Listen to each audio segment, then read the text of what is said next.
Welcome to another episode of One Door at a Time, Concentric Educational Solutions podcast, where we have an opportunity to go deeper on some of the subjects that we impact, from students to families to communities.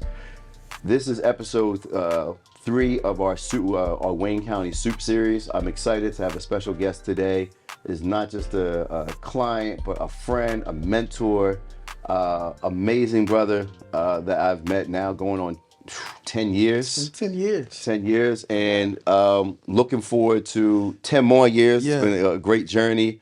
But I have Superintendent of Harper Woods Schools, Mr. Steven McGHEE. He is a lifelong educator, Detroit through and through. Yeah. Can give you so many stories. So tell us about your journey. How did you get to education? And all the way now to the superintendency. Well, for me, my dad was a teacher for Detroit Public Schools for 40 years. Oh, wow. Okay. Yeah. And my mom was a nurse. Oh, that's way back. Yeah. My mom was a nurse for Detroit Henry Ford Hospital. Okay. For 40 years. So I would always say, putting those two together, I have about 80 years of service in my DNA. Okay. My dad was my homeroom teacher from the 6th grade to the 9th grade. Oh, wow. He was not at Bobian Junior High School. Okay. And then he was also my graphic arts teacher. Oh, wow. So every morning from the 6th grade through the 9th grade, up at 5:30, at school by 7, and then start until 8. So you go with him? Oh, yeah. And then, mind you, school was over with at 2:33. I was at school with my dad till about 9 or 10 o'clock. Wow. Every night, complete our homework and did everything there. So the seed was being planted then, For me, even though I had English, math, science, and social studies, I had the Common Core, but I really learned how to read and do proper grammar and punctuation in my dad's class because I had to do a lot of proofreading and printing. Okay. And then with the math portion, right across the hallway was woodshop. Okay. So I learned how to do math through woodshop, which was Mr. Fisher, which was my dad's best friend. Oh, wow. So I'm really a CTE kid. Okay. Career and technical education. So the seed was planted then. I see it making sense. Right, exactly. Right. Graduated from Henry Ford High School in '83. Attended Alabama A&M University. Got a degree in printing, production, and management. Okay. And then a second degree in trade industrial education. And then from there, in '89, moved to D.C. Okay. Started working for the U.S. government printing office there. And after about a year and a half or so, I really wanted to get back into education because I told my parents that I really wasn't serving. I really wasn't helping anybody. Mm-hmm. It was a great job, but I wasn't helping my people. Okay. And from there, I found another job, started teaching on the East Coast right there, and got a call from Detroit. My high school mentor, Dr. Neal and Dr. Ayala. Dr. Ayala was the director of Crockett, right? Yes. Yeah, exactly. And they have been trying to get to me through my parents, and finally they did. And I came home. And actually, I went back to my old school, which was the Tech Center at Crockett, and I think I got home. I had to be like in '94 or so, and that process started. I went from being a career program teacher in graphic arts, and then of course I got introduced to administration, and by Dr. Neal and Dr. Ayala, and that was at the same time I was starting a Crockett football team. Okay. And that's a whole nother story within absolutely. itself.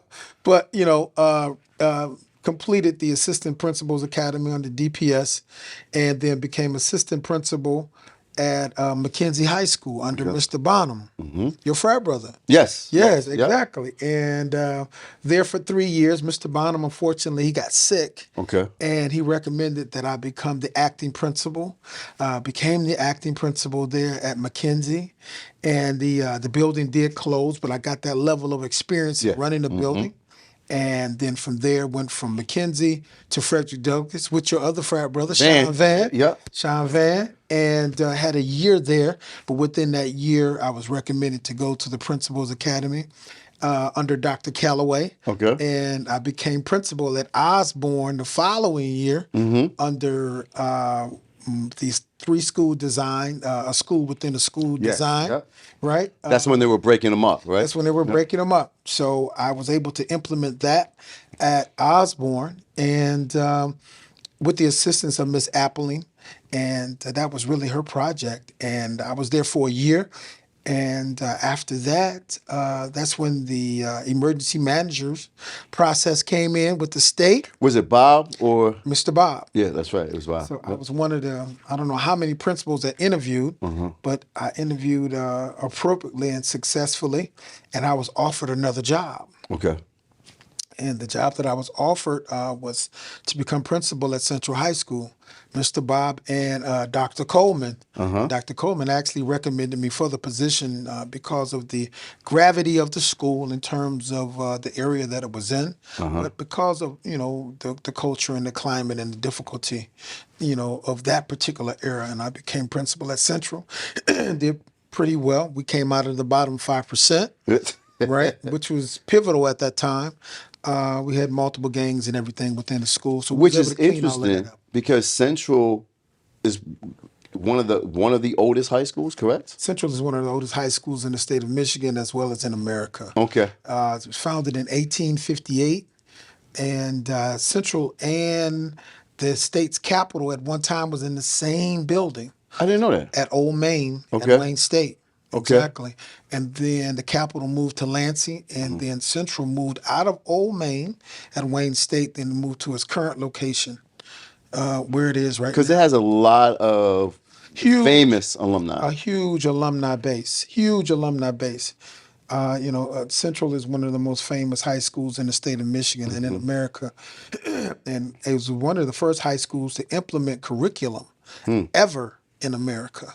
Literally, and was in 1965 was voted one of the best high schools in America. Because that area where it's located now was affluent. Exactly, right? Very much. Because I wanted to ask you about it. Yeah, about what was it like growing up? What was it like growing up in Detroit? So literally, my grandparents, my grandparents had a house on Webb, two houses on Webb, not at the same time. On Webb, that was closer to Central, okay, where my dad, he said that he could hear the bell and he could leave house and run and get there, before he was late. That's where you went to school? He went to Central for 2 years. Oh, wow. Right, he went to Central for 2 years. He ended up finishing at Hamilton High School in Memphis, Tennessee. Okay. Right. But he went there for 2 years, which was really my connection, with Central prior to getting there. But the other connection really is that when I started the football team at Crockett, Central immediately became our immediate nemesis. That's where we played our first game at JV game. We won that game, but then the next year we started the varsity schedule. And of course, we had to take our lumps through the varsity schedule. Absolutely. But mind you, after that fourth year or so, we finally prevailed, and we beat Central that year. And I would say 3 years later, I became the principal. Wow. Yeah. So as you're going through, talk a little bit before we get back to, you becoming, how Central transitioned from DPS to, but growing up in Detroit, what did you learn about Detroit? What was Detroit going through when you were a teenager? You know what? Understand Detroit, it's called Detroit grit. Yeah. When you have Detroit grit, you can be in Detroit or you can go to Denmark. Yeah. It doesn't matter where you are when you have true Detroit grit. And I would always say, even in the interview process, you can place me in the middle of the jungle and I can make education happen. And I say that because of the Detroit grit. catching the bus. I didn't catch it in middle school, but I did catch it in high school to go to Henry Ford. And you're talking about 6 mile, 7 mile, 8 mile, catching the 7 mile bus to Evergreen, every morning because you got to get there by 7 something because we had to catch the yellow bus to Crockett because I was at Crockett as well. Okay. And then after a while, I figured out I could actually catch the bus from Mumford that would take me to Crockett. Then I would get on the midday bus back from Crockett to Henry Ford. But Oh, wow. You owned that. right, exactly. I mean, I had to figure it out. My parents figured it out for me as well. But just the fact that, those cold winters, hopping the gate at Marygrove College to go through Marygrove so we can cut the time in half, to get to Mumford, But The old Mumford. the old Mumford, exactly. So you're talking about Detroit grit. I never, did the gang thing. That was never a thing for me, but you still had to traverse the territory to get to the location, Because when you were at Ford, was there that rival between Ford and what was the school that Redford. Yeah, that's right. Yeah, Redford, yeah. Redford Huskies, though, it was going down.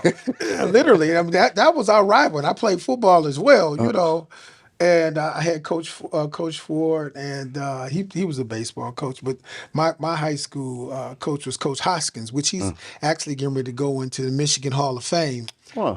in the next couple of weeks. And but yeah, it was Redford, and it became tragic really because during my years as AP and then acting principal at McKenzie, I was on the school closure and consolidation for DPS.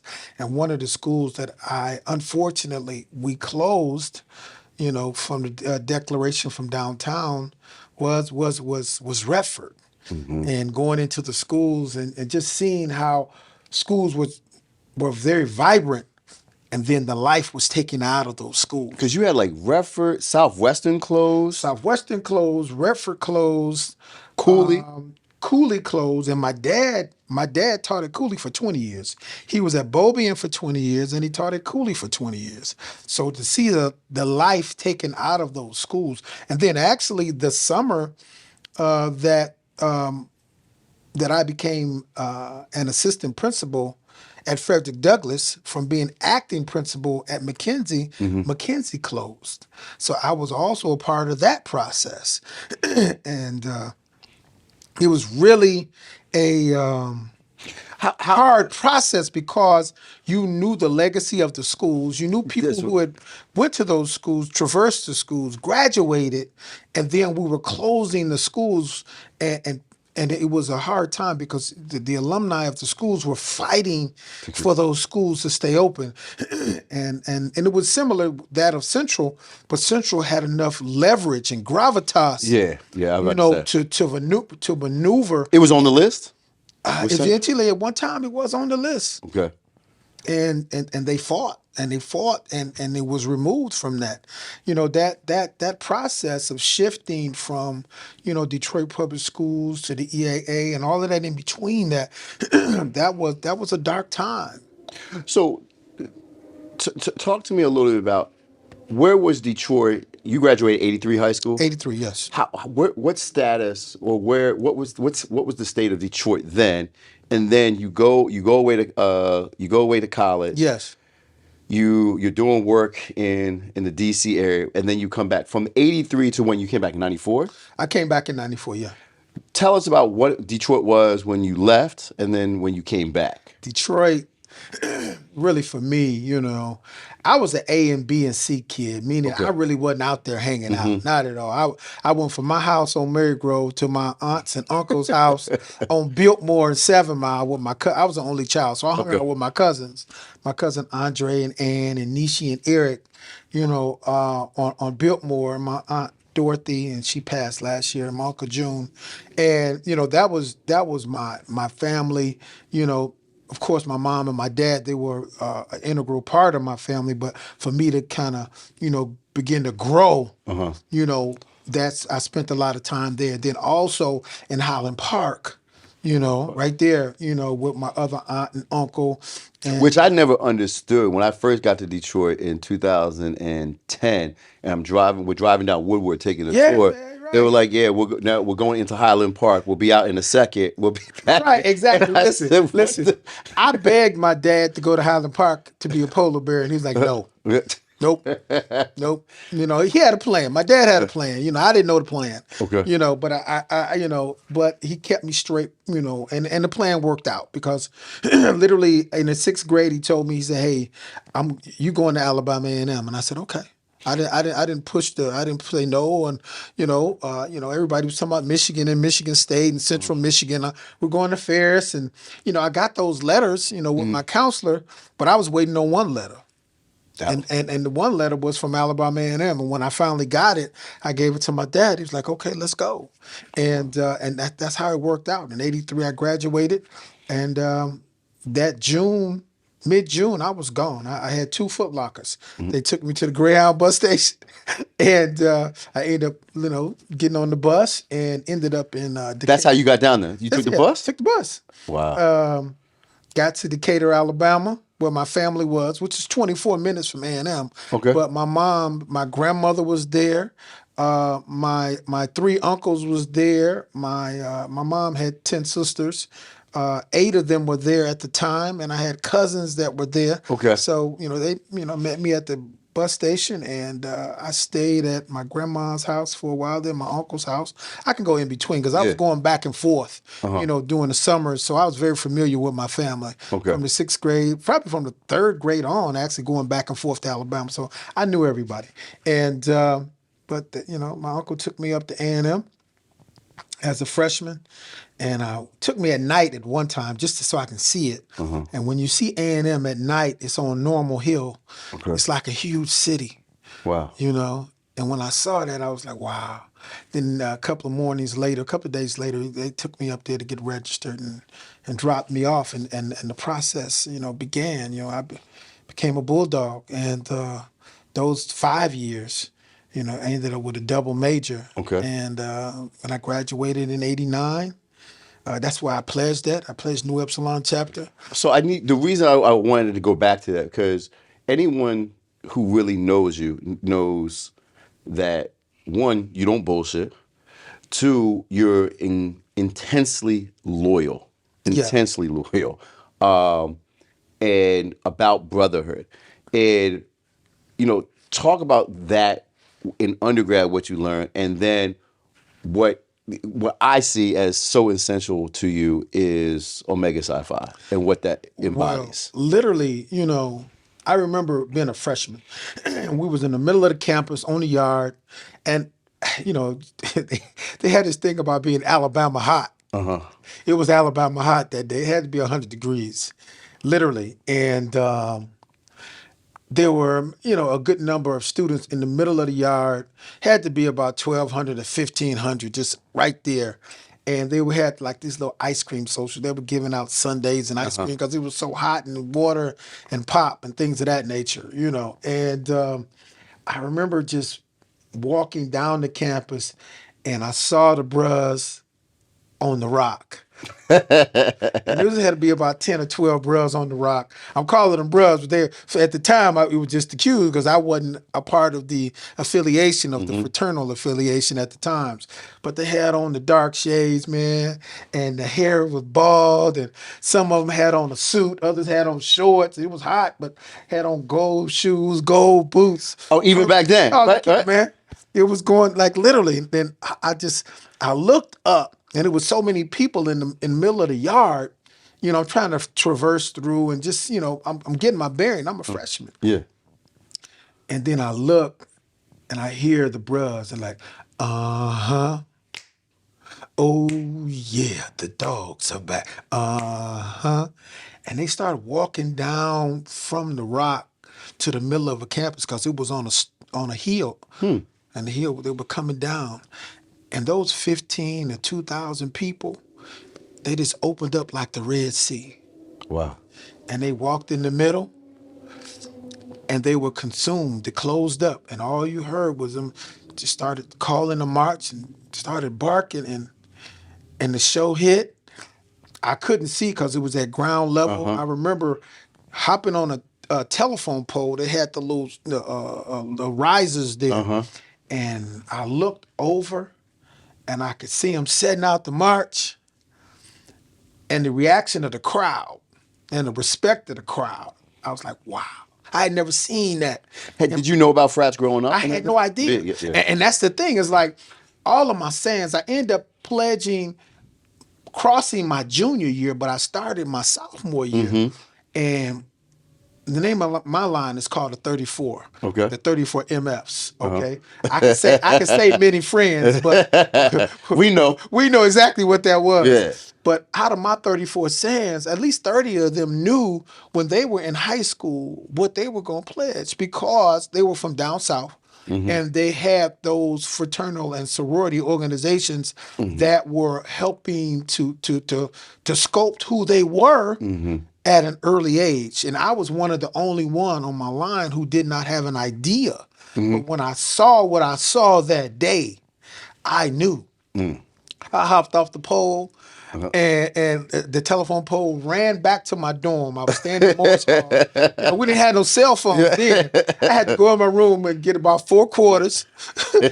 Went to the phone. I called my parents, and my mom and my dad answered the phone. I just said, "I'm pledging Omega." Click, and I hung the phone up. And literally, and that was in August. You know, I was a freshman, and of course, I went to different community services and all of that. But my sophomore year, I had an opportunity. I had the grades and applied at the time and was accepted. And of course, you know, with fraternities and, you know, back at that time, you know, a little bit different. It was a lot different. It was a lot different, you know, and meaning that there were no rules, and when you don't have any rules, it just you know, people make up their own rules. And it's something about brutal brotherhood that kicks in. And once that's a great term. And once it kicked in, you know, I knew then. I said once it kicked in the first time, I knew. I said I wasn't gonna turn around because there was a price to pay. I paid that initial price, went to the smoker, and it was about 300 individuals at that smoker.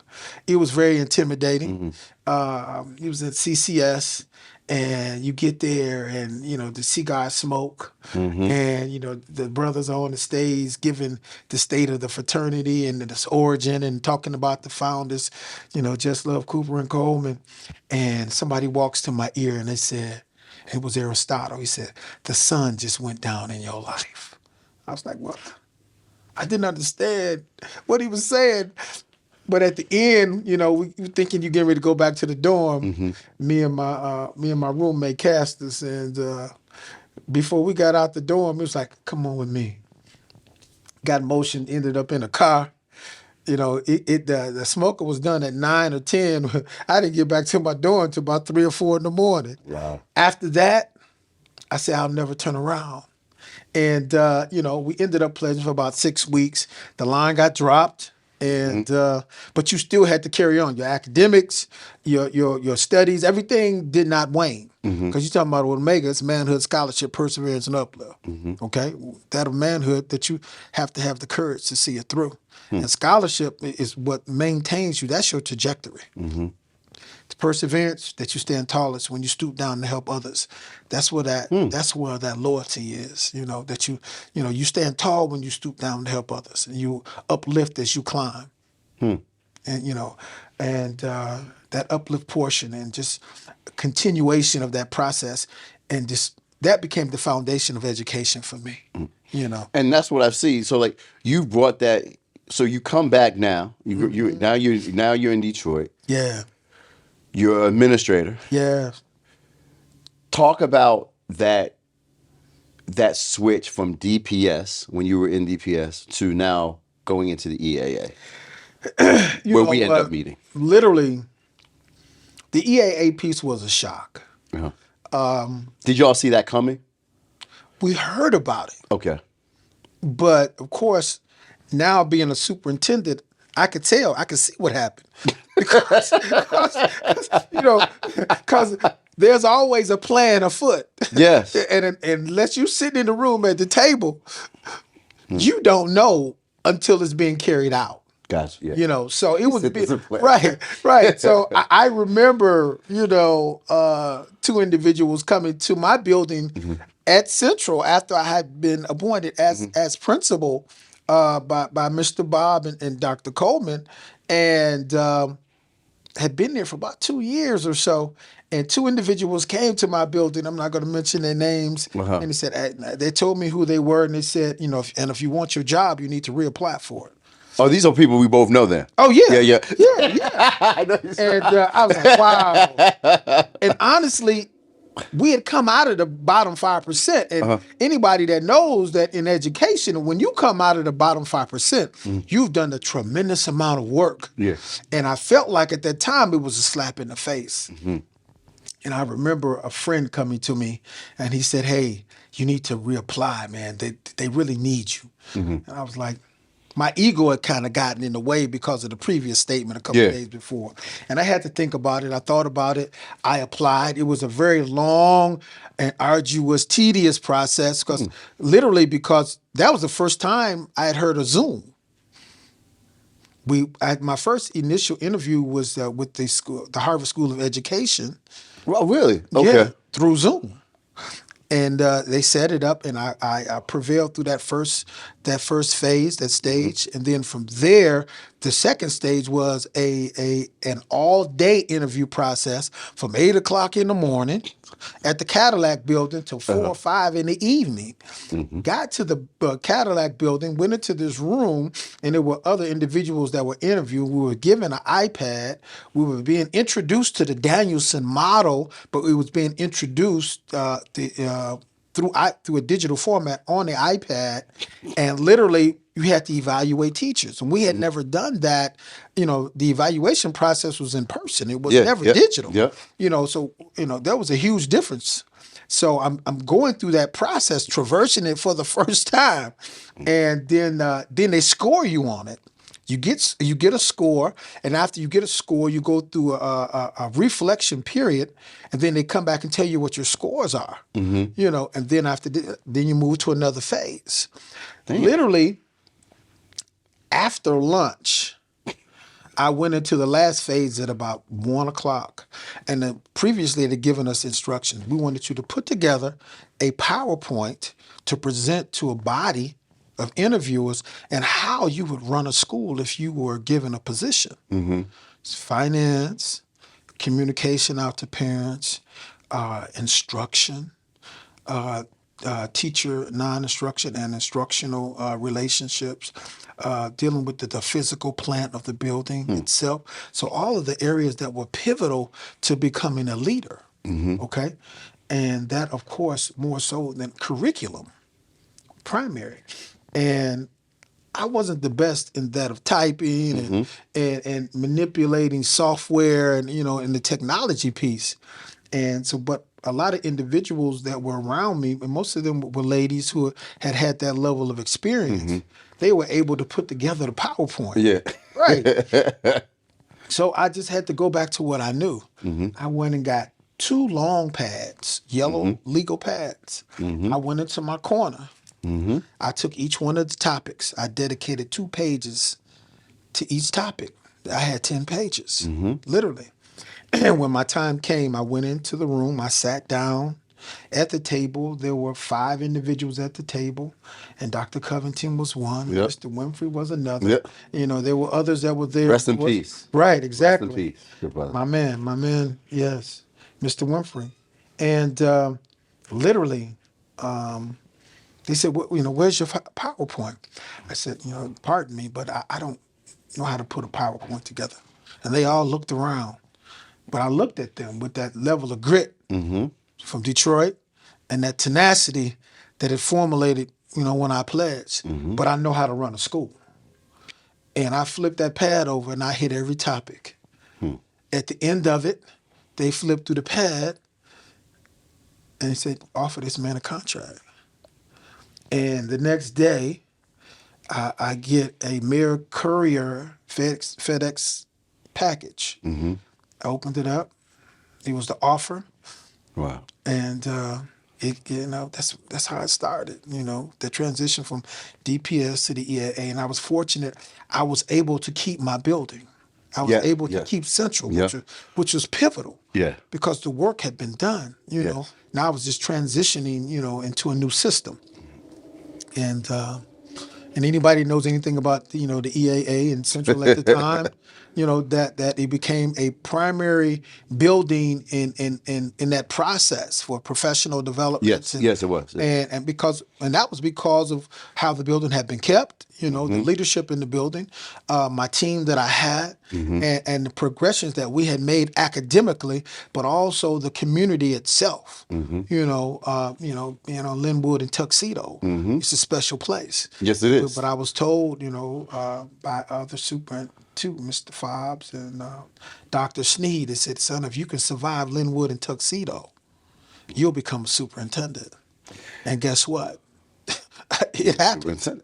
What's interesting, so my introduction to the EAA was at your building when there was a professional development there at the beginning of the school year.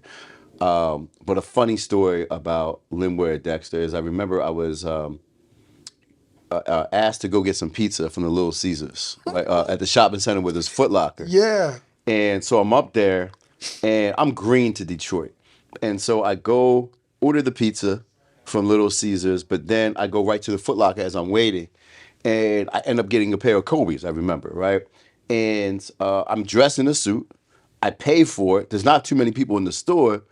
And the security guy starts walking me out to my car. And I was like, I have my receipt. I paid for it. He was like, no, you don't understand. I'm going to walk you to your car. Yeah. And he was like, you don't know where you are, do you?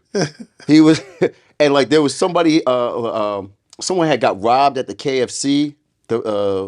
Was it the wine? It was a preacher or something like of their gold and something. Yeah, exactly. He had taken his vehicle. Yeah, right. Got carjacked. I remember that. And he was just like, and so I just started learning. But I remember like our first introduction. My first impression was after we met was everybody that you had introduced me to. They looked at you as a mentor. And I just think back. This is like, hey, this is 10 years. It's 10 years ago now, man. And it's just, I was like, man, this is a stand-up brother. Like there was no pretense to it. Your loyalty just came out in the way that you spoke, but also the opportunities that you gave people to grow. Right.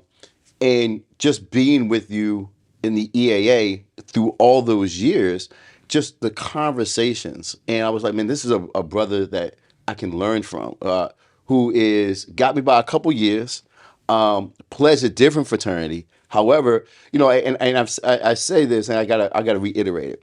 Out of all the Divine Eight, no shade to iotas, but the Divine Eight, I've never seen brotherhood organizationally exemplified more than Q's. Yeah. It doesn't exist, right? Even in my fraternity, you have pockets of brotherhood, but overwhelmingly, I've never seen the level of the commitment that Q's show, not just internally, but externally to other brothers of other organizations. And that's the thing, it's an outward sign of your inward grace as to who you are, and Omega teaches you that because you live by those pillars of manhood, scholarship, perseverance, and uplift, and you move in the style, grace, soul, and expression, protection of womanhood and motherhood. Like that's what you live by. And those who traverse through that and they cross those sands, it's a clear indication, and this is what you're going to do. And this is what your family is going to be predicated on. Who you marry and, do they exhibit those principles? And, and my wife does. And, I have two sons and of course, and I pray to God that both of them, pledge Omega. One is at A&M now, so he has his opportunity once he returns as a junior, so we shall see. And my other, Malachi, he's a junior in Harper Woods with me. Okay. So, you have to be examples. You have to be an example of what that is. Because something that you embody, and it kind of just resonates with me because of another member of Omega Sci-Fi, Sean Joseph, Dr. Sean Joseph, is that your word is really your bond. So I Yes. remember us in the EAA, and at this point, we're probably both marginalized. Oh man.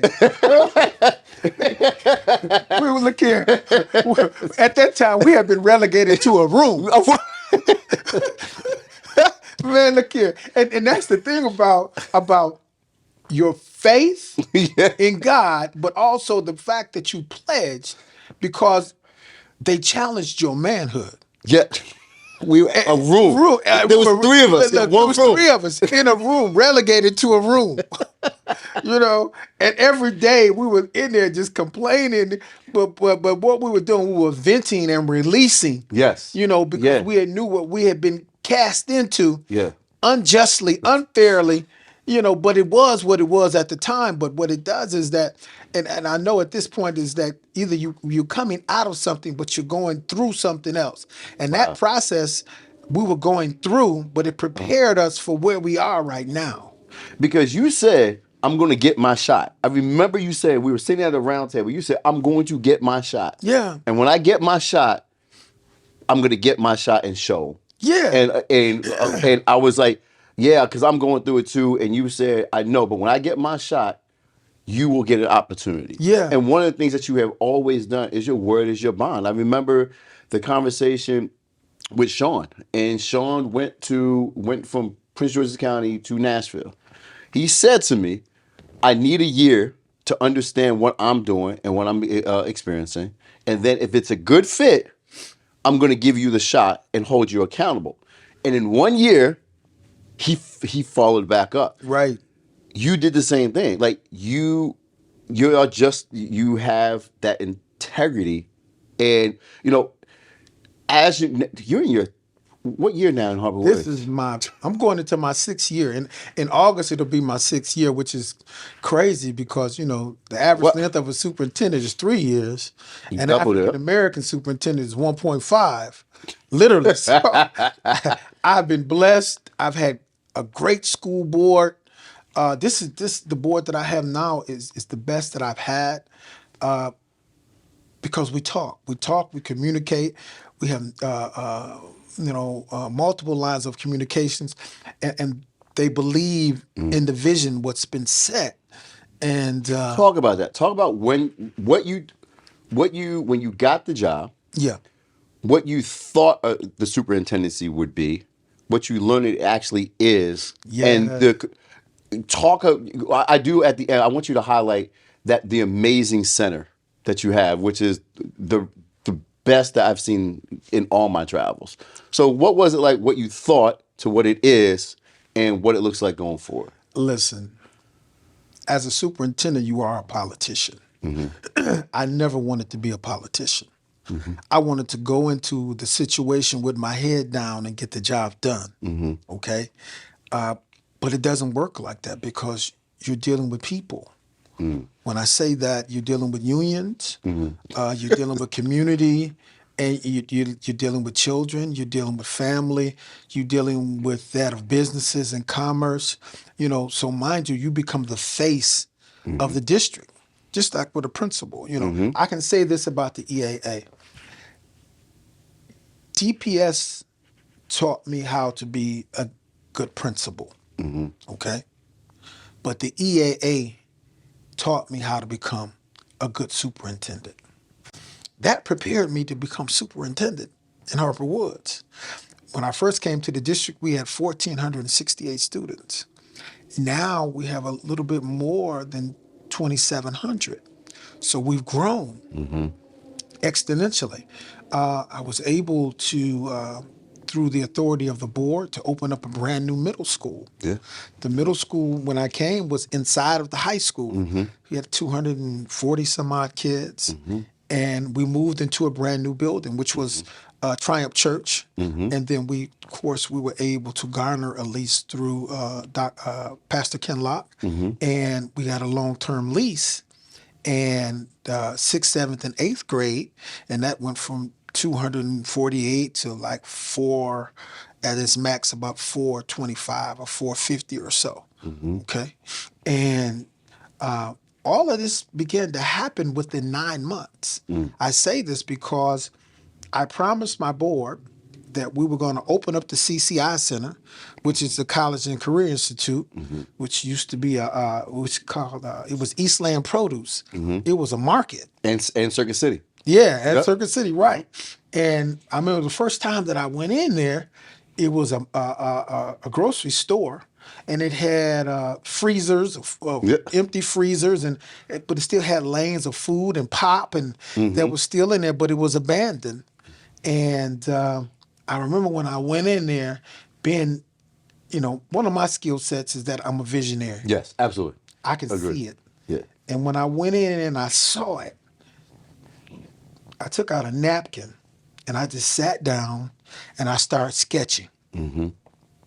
I could see all those rows gone. I could see the freezers gone. I could see the cash registers gone. And I saw a blank canvas. I saw at the top, it was literally indentions from the ceiling that kind of defined, and they were about 6 inches from the ceiling down, concrete, that kind of defined what the possible areas could be. Okay. So I could see the first area being graphic arts, okay? And I walked off the paces. I could see the next area being radio, television, and film, because they had a correlation between graphic arts and radio, television, and film.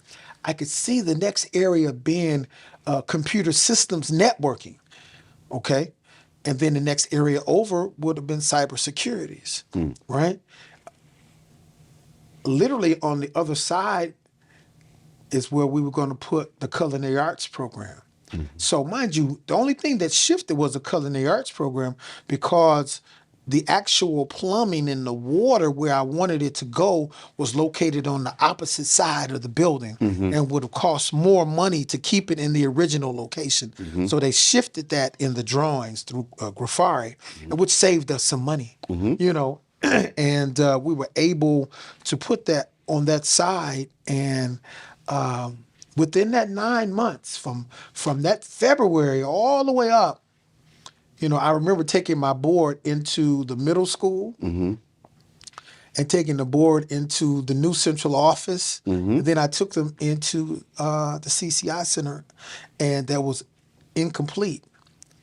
And I'm making these promises, and they're looking at me like, okay, you saying it. And I remember my board president at the time whispering in my ear, said, if you don't complete this, you're going to be terminated.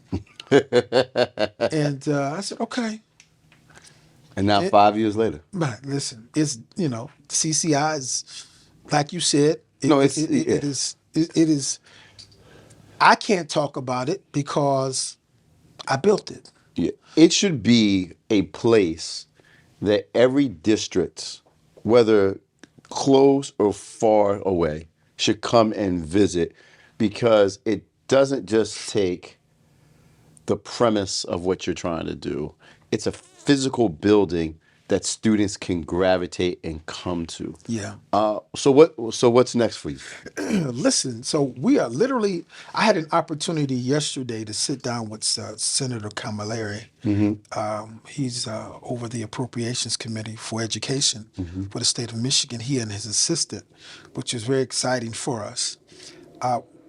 We have the CCI Center. We've implemented Meta 24, which we're going into our third year, and that's at the 5th grade, 7th grade, and 9th grade, where those students are implementing. They have their own business digital portfolio. They're being taught principles of business and entrepreneurship.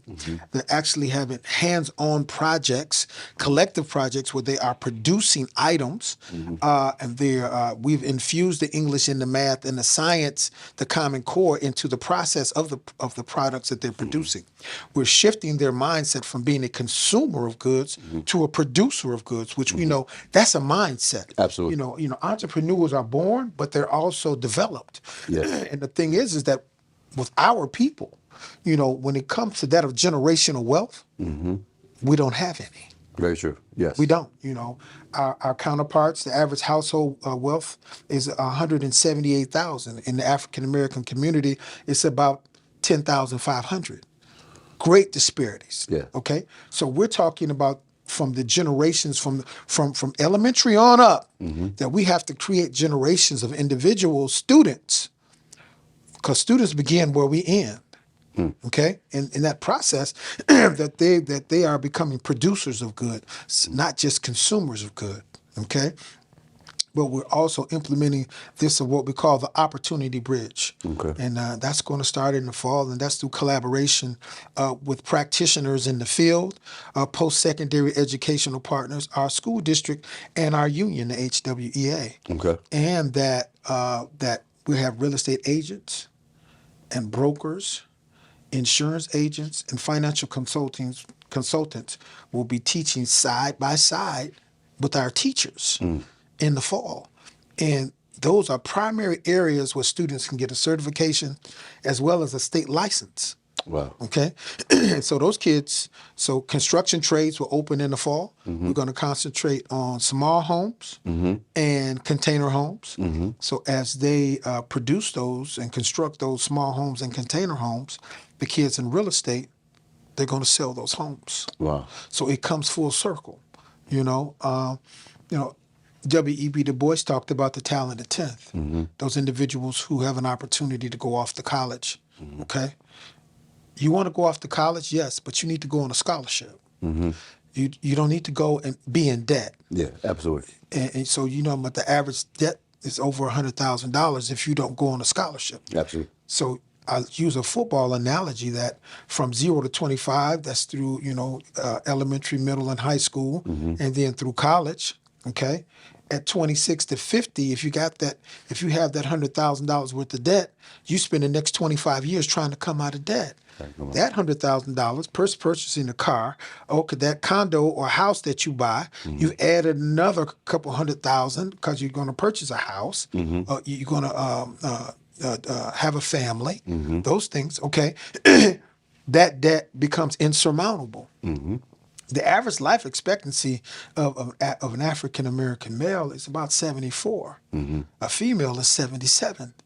Okay, when it comes to halftime of that passing, going through that second quarter, you stop, you're pausing, you're reflecting, but you're still in debt. Then you're moving in from 51 to 75, and you're still in debt. Okay. We have to flip that paradigm, okay? Those who are on the ship, and when I say ship, that's the scholarship or apprenticeship. When you're on the ship, it's taking you somewhere. The scholarship is going to traverse you through college, okay? Don't go into debt. Garner a certification, get a certificate, get a license in multiple areas, and it's called an incomist. That you have 5 streams of income that will allow you to live a middle to upper class lifestyle with a trajectory to where you want to be, versus that of starting at a descendant level of debt, looking up and attempting to come out of it, and it becomes insurmountable. Just think about the paradigm. Most people work 40 years of their life, 40 hours a week. And when they retire, they're still broke. Wow. They're still broke. So, if America has a cold sometimes, Black America has the flu. Okay? Because of the disparities. Or the pandemic. The pandemic showed a lot. Absolutely. But before the pandemic, we knew where we were. It just gave light to where we were. So why do you continue to try to do the same old thing in education, but you try to do the same old thing better? And that's one of the things that a key thing that I've learned is that you're being a visionary and always seeing what in thinking ahead for our students. Thank you for joining. Thank you for the couch. Being a guest, being a prophet, being a brother, being a friend. One of the great things about now going into my second half is that you can there are people that I came into contact with professionally but literally are just a phone call away. Like literally, like it's amazing sometimes. So I appreciate it. Thank you for everything. Always, I will always be supportive. Thank you for supporting me. Thank you for believing in me. Yes. Yeah, I just look forward to continuing the work and continuing the brotherhood and friendship. Thank you for being a role model, not just for me, but for our students and our community. Thank you very much, brother. This whole process has been an honor, But to see the work that you put in and the growth, from district to district, and now from state to state, that you've been able to plant the seeds of proper choice and success, the level of accountability, and that of attendance, because half the battle is showing up, and through Concentric, is that literally that you have been able to put a battalion of individuals together and send them out to support communities and neighborhoods to bring kids back into schools. Mm-hmm. The thing becomes and this is the challenge to superintendents across the nation, in bringing them back into schools, what will the schools be that you're bringing them back into? And absolutely. That's the piece. It's like in educating tomorrow, today, you have to prepare them for the day after tomorrow. Absolutely. Yeah.